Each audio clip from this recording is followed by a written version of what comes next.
for Altenew. Welcome to Creative Coloring. Today I will be using the Peony Blossom die set for my project.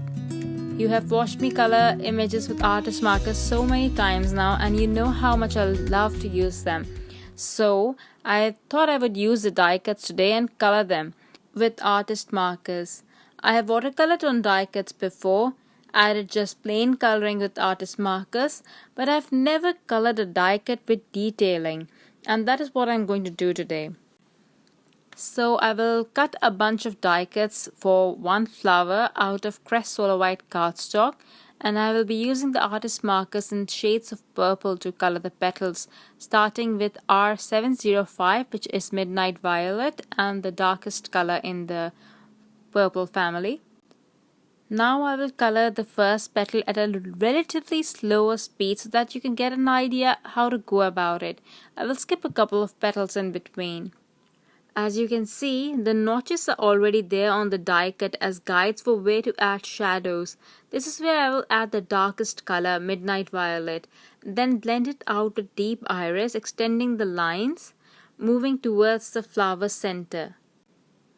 You can see the color codes on the screen as I place the caps there, but just in case I will tell you that I'm going from darkest to lightest. I always go from dark to light when I'm using artist markers.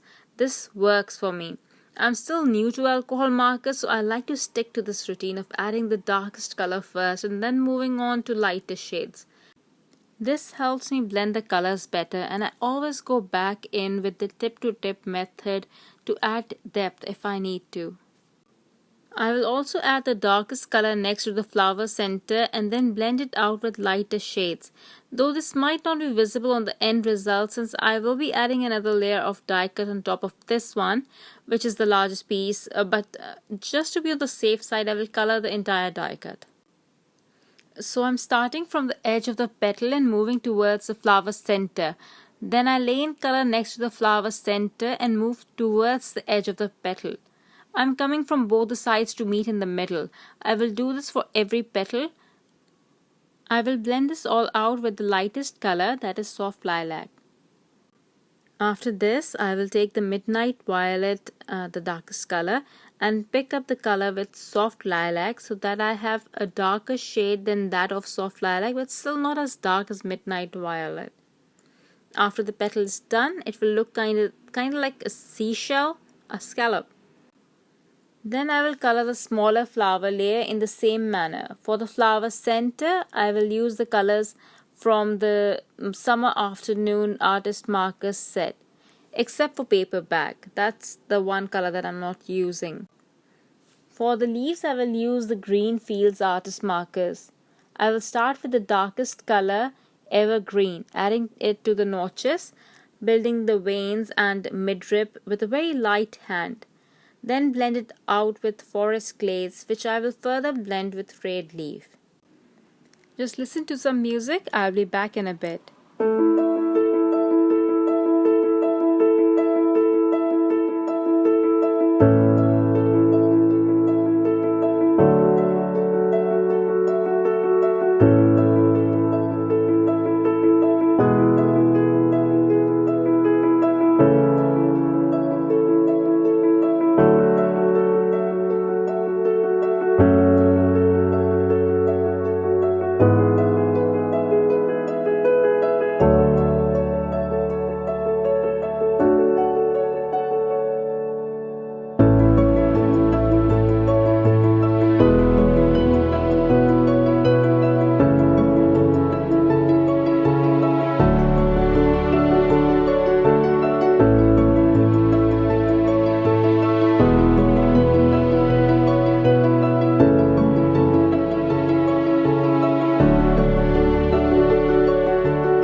work on the card front, just trying to figure out my layout.